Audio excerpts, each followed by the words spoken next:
Hever Castle is a remarkable and beautiful country house that was built in the 13th century, but its story is most closely linked to the Boleyn family, and for being the home of Anne Boleyn, Henry VIII's controversial second wife. Anne Boleyn and her family lived here for some time, but also it later came into the possession of Henry VIII's fourth wife, Anne of Cleves. After the king's divorce from the German princess, Anne of Cleves was given Hever Castle, and she stayed here for a lot of her life, hosting large events and parties. It's known that the infamous Tudor King Henry VIII, who inflicted such suffering onto people through his changes to England and religion, visited Hever Castle a number of times. So join us today as we look at Hever Castle, the remarkable home of two of Henry VIII's wives, and remember to support our channel. Please make sure to subscribe. Hever Castle is a spectacular and picturesque castle, and it dates back to around 1270, where the oldest parts are a gatehouse and a walled bailey. It was built by William de Hever, but as time went on, it was passed through different families, but then was converted into being a manor in 1462 by Geoffrey Boleyn, who was the younger brother of Thomas Boleyn. The Boleyns then began to extend the castle and to convert it into a beautiful private home. It was Geoffrey Boleyn's grandson Thomas who then inherited the castle in 1505, and it was during this period that Hever would become infamously linked to the Tudor royal family. Thomas Boleyn was the father of Anne Boleyn, Mary Boleyn and George, and each of these three had a rather key role inside the court of Henry VIII, as did Thomas. During the reign of Henry VII, he had been a diplomat during this time. He was known for being present in European courts, and he continued this role during the reign of Henry VIII. Once the sixth wife Queen came onto the throne, he was created a Knight of the Bath, and he became an ambassador to the Low Countries, and Thomas became good friends with the regent, Archduchess Margaret of Austria. Thomas and Margaret got on very well, and later his daughter Anne would go into Margaret's household as a young girl, becoming a maid of honour. But Hever today, as it's viewed, looks like the perfect Tudor house. It was in Hever Castle that Anne Boleyn, George and Mary spent a lot of their childhood, and Anne spent her early life here before she was sent to the court of Archduchess Margaret in 1513. The castle would have been surrounded by dense forest, but today there are gardens that surround the beautiful castle. Inside of the castle are a number of Tudor rooms, such as a reception room where paintings of Anne hang, but also a great kitchen, and also the Great Hall. The dining hall was considered the Boleyn Great Hall, and it was here where the Boleyns would have entertained guests, which would have included King Henry VIII. It was noted that Henry VIII did visit Anne Boleyn a number of times here, whilst he was trying to court her and convince her to marry him.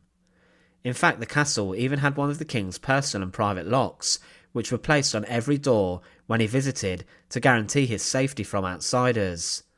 Henry, when he came to Hever, would sometimes travel also with his servants and many staff, and his court would travel with him.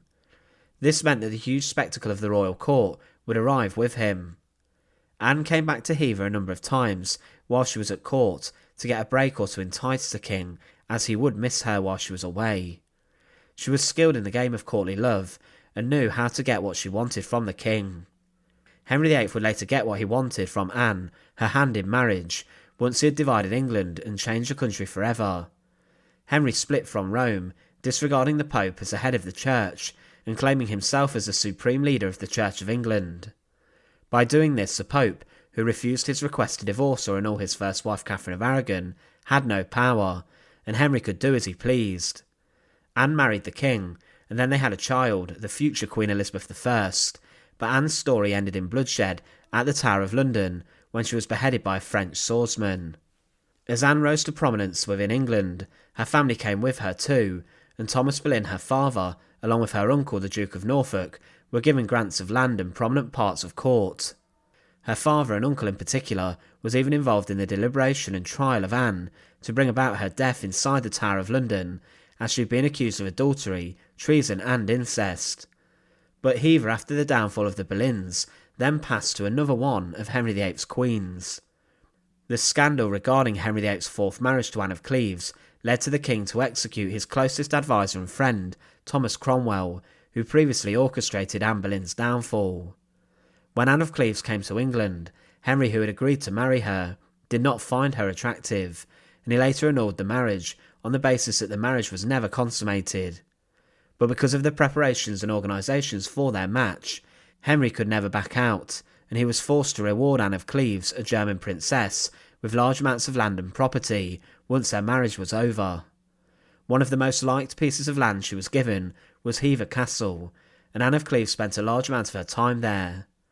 It was said whilst at Hever, the woman now regarded as the king's sister held lavish parties and banquets, and that Henry VIII even visited her a number of times, and that the pair were amicable friends. But today Hever Castle remains the remarkable childhood home of Anne Boleyn, and each year thousands of visitors flock to find out about Anne's story, which ended in bloodshed inside the walls of the Tower of London. It's a picturesque and beautiful castle that has a rich history in the Tudor period, being closely linked to two of Henry VIII's queens. Once again, thanks for watching. To support our channel, please make sure to subscribe, and once again, thank you so much for watching.